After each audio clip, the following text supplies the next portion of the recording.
be like that for everyone, I suppose, but maybe mine are more blurred than most, and maybe that's because I have no family stories to support them.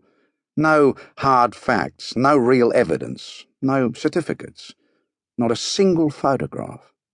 It's almost as if I wasn't born at all, that I just happened. Arthur Hobhouse is a happening. I've been a happening for 65 years or thereabouts, and the time has come now for me to put my life down on paper. For me, this will be the birth certificate I never had. It's to prove to me and to anyone else who reads it that at least I was here, that I happened.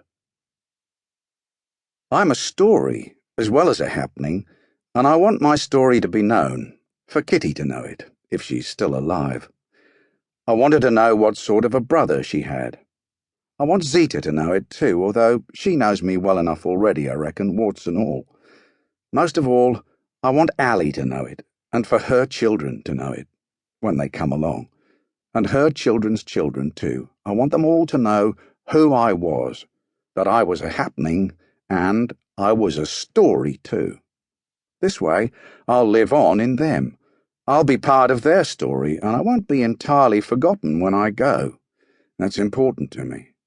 I think that's the only kind of immortality we can have, that we stay alive only as long as our story goes on being told. So I'm going to sit here by the window for as long as it takes and tell it all, just as I remember it. They say you can't begin a story without knowing the end. Until recently I didn't know the end, but now I do, so I can begin. And I'll begin from the very first day I can be sure I really remember.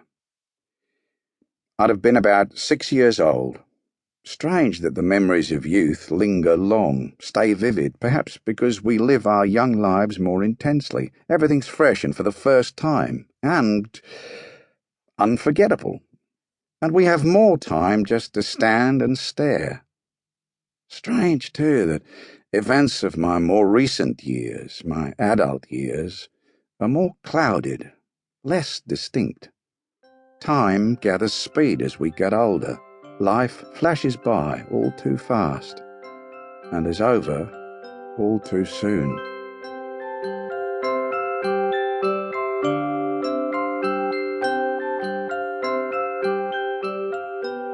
Three red funnels and an orchestra.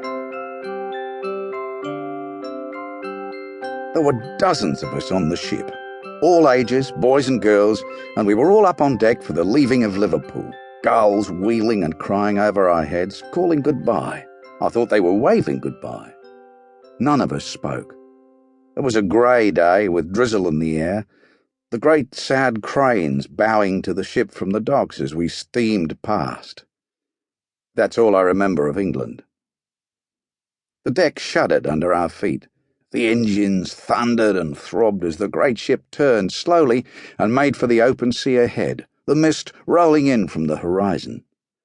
The nuns had told us we were off to Australia, but it might as well have been to the moon. I had no idea where Australia was. All I knew at the time was that the ship was taking me away, somewhere far away, over the ocean. The ship's siren sounded again and again, deafening me, even though I had my hands over my ears. When it was over, I clutched the key around my neck, the key Kitty had given me, and I promised myself, and I promised her, I'd come back home one day. I felt in me at that moment a sadness so deep that it's never left me since. But I felt, too, that just so long as I had Kitty's key, it'd be lucky for me, and I'd be all right. I suppose we must have gone through the Suez Canal. I know that most of the great liners bound for Australia did in those days, but I can't say I remember it. There's a lot I do remember, though. The 3 pillar-box red funnels, the sound of the orchestra playing from first class where we weren't allowed to go. Once they even played London Bridge is Falling Down, and I loved that because it always made me happy when I heard it. I remember mountainous waves higher than the deck of the ship, green or grey or the deepest blue some days.